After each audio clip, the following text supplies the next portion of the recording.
आज विविध विषयावर बैठका पार पडली. काय बैठकीत चर्चा झाली आणि काय निर्णय घेण्यात आला? मुळात जर आपण बघितलं तर आज बऱ्याच दिवसांनी अकलूज नगर परिषदेमध्ये सगळ्या मालमत्तेधारक ज्या अकलूजमध्ये आहेत ह्यांची मीटिंग घेण्यात आली होती आणि त्यामध्ये आम्ही असा निर्णय घेतला आहे, जे सक्तीचे कर आपल्या नागरिकांवर आकारले गेले होते ते 2% शास्ती माफी ही मिळावी अशी विनंती सगळ्या नागरिकांकडनं नगरपालिकेकडं अध्यक्ष महोदयांकडं माझ्याकडे आली होती आणि त्याची अंमलबजावणी कुठेतरी करावी ह्या धर्तीवरती आम्ही काम करायला सुरुवात केलं.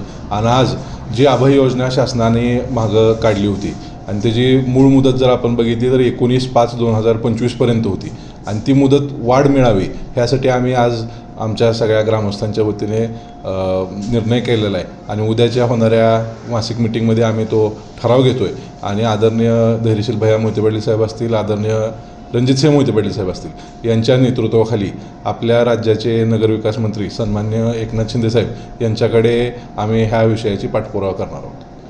गाळेधारकांना घरपट्टी आकारल्याची एक सध्या चर्चा आहे. काय नेमका विषय आहे आणि त्याच्याबद्दल काय निर्णय? त्यामध्ये आपण जर मीटिंगमध्ये पाहिलं तर शिवसाहेबांनी आपल्याला विस्तृतपणे सांगितलं की जरी कायद्यामध्ये अशा प्रकारची तरतूद आहे, जरी मालक नगरपालिका असली तरी त्याला प्रॉपर्टी टॅक्स लावणं हा नगरपालिकेचा अधिकार आहे आणि त्या अधिकारामार्फत ही कारवाई आजवर झालेली आहे. परंतु निश्चितप्रमाणे नागरिकांच्या किंवा गाळेधारकांच्या हिताकरिता आम्ही इतर राज्यामध्ये जे काही अंमलबजावणी झालेली आहे त्याचा देखील अभ्यास करण्याची भूमिका आम्ही घेतलेली आहे आणि निश्चितप्रमाणे येत्या काही दिवसामध्ये त्याच्याबरोबर देखील आम्ही त्याच्यावर एक विशेष मीटिंग अशी लावायचा प्रयत्न करणार आहोत. डिजिटल बोर्डामुळे शहराचं विद्रुपीकरण होतं आहे, त्याच्यावर काही पावलं उचलणार आहे का?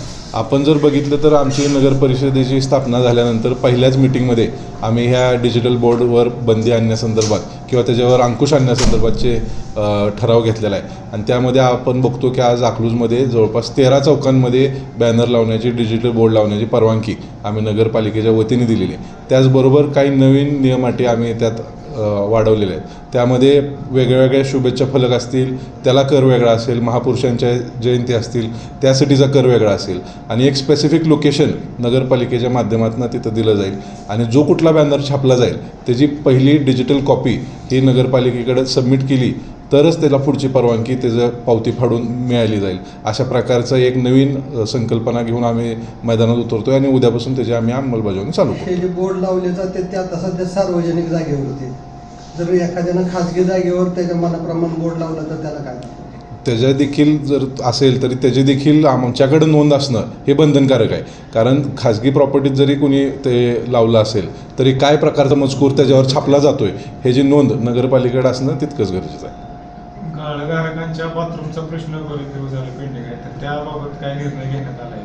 आपण जर बघितलं तर अकलूजच्या बाजारपेठेमध्ये शौचालयांची मोठ्या प्रमाणात अडचण होती आणि ही व्यापारी मंडळींनी मागच्या निवडणुकीमध्ये किंवा वेळोवेळी आमच्या कानावर घातलेली आहे आणि त्याच्यावर काम करण्याची भूमिका देखील आम्ही सगळ्यांनी मिळून ठरवलेली आहे. निश्चितप्रमाणे लवकरच एक टॉयलेटची संकल्पना ज्या बाजारपेठेमध्ये युरिनल्सची गरज आहे, छोट्या जागेमध्ये देखील ती बसतील अशा प्रकारचं आणि त्याची स्वच्छता राखता येईल अशासाठी आम्ही स्मार्ट टॉयलेट्स टॉयलेटची संकल्पना राबवणार आहोत. निश्चितप्रमाणे लवकरात लवकर त्याचं काम आम्ही सुरुवात करू. रस्त्यांच्या साईडून आता ज्या भुयारी गटाराचे प्रकल्प चालू आहे त्याचं काम कधी पूर्ण येईल? आता जर आपण बघितलं तर बऱ्यापैकी डिस्ट्रीब्युशन लाईन पाणी पुरवठ्याचे असतील किंवा अंडरग्राऊंड ड्रेनेजचे असतील ह्या संपूर्ण म्हणजे पूर्वपथावर आहेत. परंतु त्याचं वॉटर टेस्टिंग म्हणजे त्या पाईपमध्ये कुठे लिकेजेस आहेत का हे सगळं बघणं तितकंच गरजेचं आहे. कारण का एकदा काम जर झालं तर पुन्हा ते खोदकाम करणं अशक्य आहे. त्यामुळं वॉटर सप्लायचं जर आपण बघितलं तर जसं वॉटर टेस्टिंग होईल तसं आम्ही रेस्टोरेशनचं काम पाठोपाठ चालू केलेलं आहे. साधारणतः 1 वर्षभराच्या कालामध्ये अकलूजमधले सगळे रस्ते आपण करण्यामध्ये यशस्वी राहू. आगामी काळात करधारकांना काय दिलासादायक बातम्या असणार आहे का नवीन आर्थिक वर्ष?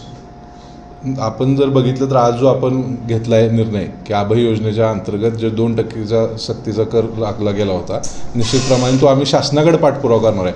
शेवटी शासनाने त्यामध्ये जर दिलासा दिला तर तो निश्चितप्रमाणे आमच्या नागरिकांसाठी आनंदाची बाब असेल.